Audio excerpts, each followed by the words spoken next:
அனைவருக்கும் வணக்கம். டிஎன்பிஎஸ்சி ஈசிவியூ சேனலுக்கு உங்களை அன்புடன் வரவேற்கிறேன். நாம் இன்னைக்கு என்ன பார்க்க போறோம் அப்படின்னா, டிஎன்யூஎஸ்ஆர்பி எக்ஸாம் நேத்திக்கு 13/12/2020 நடந்துச்சு. அதுல தமிழ் ரிலேட்டடா என்னென்ன கொஸ்டின்ஸ் கேட்டிருந்தாங்க, அதுக்கான விடைகள் என்ன அப்படிங்கறதான் பார்க்குறோம். தமிழ் ரிலேட்டடா மொத்தமாக ஒரு 10 கொஸ்டின் இருந்துச்சு.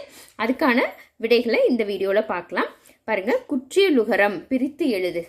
குறுமை கூட்டல் இயல் கூட்டல் உகரம், குறுகிய கூட்டல் இயல் கூட்டல் உகரம். நான் இந்த 4 இது படிக்கிறதுக்குள்ள நீங்க அப்படியே ஒரு டெஸ்ட் மாதிரியும் பாருங்க, உங்களுக்கு யூஸ்ஃபுல்லா இருக்கும்.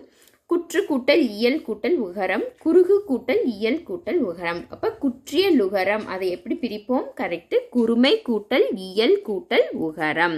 இதுதான் கரெக்டான ஆன்சர். பாருங்க, உழுவார் உலகத்தார்க்கு ஆணை அத்தாற்றது எழுவாரை எல்லாம் பொறுத்து. இக்குறளில் பயின்று வரும் அணி என்னன்னு கேட்டிருக்காங்க. உருவக அணி, உவமை அணி, ஏகதேச உருவக அணி, பிரிது மொழிதல் அணி. இந்த 4 அணியுமே நம்ம இதுக்கு முன்னாடி வீடியோ போட்டிருக்கோம்.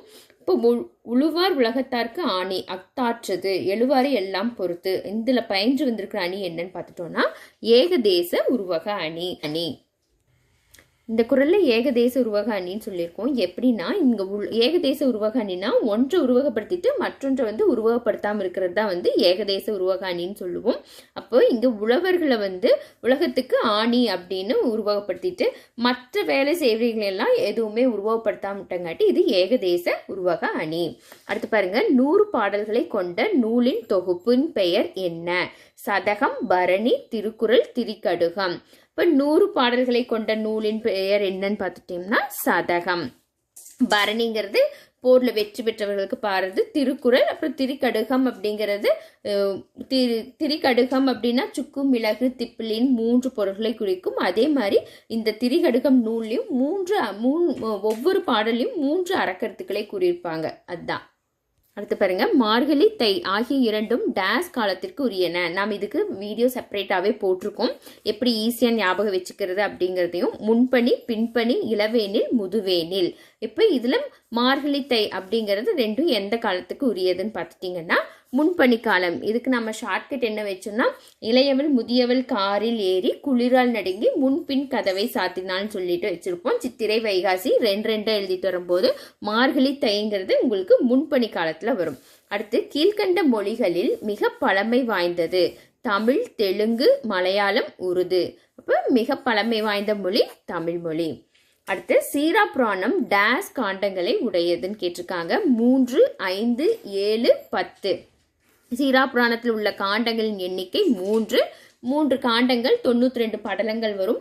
அந்த 3 காண்டங்கள் என்னென்னு பார்த்துட்டீங்கன்னா, விழாத்தது காண்டம், நுபுவத்து காண்டம், ஹஜ்ரத்து காண்டம் சொல்லி 3 காண்டங்கள் இருக்குது. அடுத்தது, ஏற்றுமதி இறக்குமதி பற்றி கூறும் நூலின் பெயர் என்ன அப்படின்னு கேட்டிருக்காங்க. பட்டினப்பாலை, திருவாசகம், பரிபாடல், புறநானூறு. இப்போ ஏற்றுமதி இறக்குமதி பற்றி கூறும் நூலின் பெயர் என்னன்னு பார்த்துட்டீங்கன்னா, இதுல பட்டினப்பாலையும் மதுரை காஞ்சியும் ஏற்றுமதி இறக்குமதி பற்றி கூறக்கூடிய நூல்கள். அடுத்தது, இவற்றுள் தவறாக பொருந்தியுள்ளதை தெரிவு செய்க. அம்பி தலைவன், அல்லுனா இருள், துடினா பறை, மாதவர்னா முனிவன் கொடுத்துருக்கு. இதுல தவறா எது கொடுத்துருக்குன்னு பார்த்துட்டீங்கன்னா கரெக்ட், அம்பினா தலைவன் கொடுத்துருக்கு. தலைவன் கிடையாது, அம்பினா கப்பலை குறிக்கிறது. 9th one பாருங்க, வெறுங்கை என்பது மூடத்தனம், விரல்கள் 10 மூலதனம் என்று பாடியவர்? சாலை இளந்திரையன், முடியரசன், தாராபாரதி, வைரமுத்து. இந்த பாடல்களை சொன்னது யாருன்னு பார்த்துட்டோம்னா தாராபாரதி.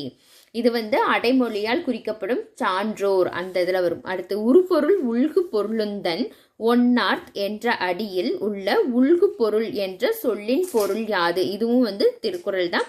இதுல உள்கு பொருள் அப்படின்னா பொருள் என்னன்னு கேட்டிருக்காங்க. பரம்பரை சொத்து, வரியாக வரும் பொருள், உடையவர் இன்மையால் வரும் பொருள், பகைவரிடமிருந்து பெரும் திரைப்பொருள் அப்படின்னு சொல்லியிருக்காங்க. உருப்பொருள் அப்படின்னா என்னன்னா, உடையவர்கள் இன்மையால வரக்கூடிய பொருள் தான் உருப்பொருள்ங்கிற மீனிங் வரும். உள்கு பொருள் அப்படின்னா வரியா வரும் பொருள். உள்கு அப்படின்னா சுங்கம் அப்படிங்கறத குறிக்கும். அதனால உள்கு பொருள்னா வரியா வரக்கூடிய பொருள். அடுத்தது, ஒன்னார்த். இதுக்கப்புறம் உங்களுக்கு என்ன வரும்னா, தெருப்பொருளும் வேந்தன் பொருள் அப்படிங்கறத இந்த குறளுடைய லாஸ்ட் லைனு. இங்க ஒன்னார்த் அப்படின்னா, ஒன்னார்னா பகைவர்னு அர்த்தம். அப்ப உருப்பொருள்ங்கிறதுக்கு மீனிங் உடையவர் இன்மையால் வரும் பொருள். உள்கு பொருள் தான் நம்மளுக்கு கேட்டிருக்காங்க. உள்கு பொருள்னா வரியாக வரும் பொருள். ஒன்னார் தெருப்பொருளும் வேந்தன் பொருள்ங்கிறது இது முடியும்.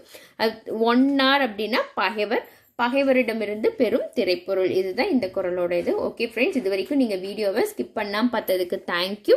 உங்களுக்கு இந்த வீடியோ பிடிச்சிருந்தா லைக் பண்ணுங்கள், ஷேர் பண்ணுங்கள், கமெண்ட் பண்ணுங்கள். இது வரைக்கும் சேனலை சப்ஸ்கிரைப் பண்ணாமல் இருந்தீங்கன்னா சப்ஸ்கிரைப் பண்ணி ஆல்ங்கிற பெல் பட்டனையும் கிளிக் பண்ணுங்கள். தேங்க்யூ.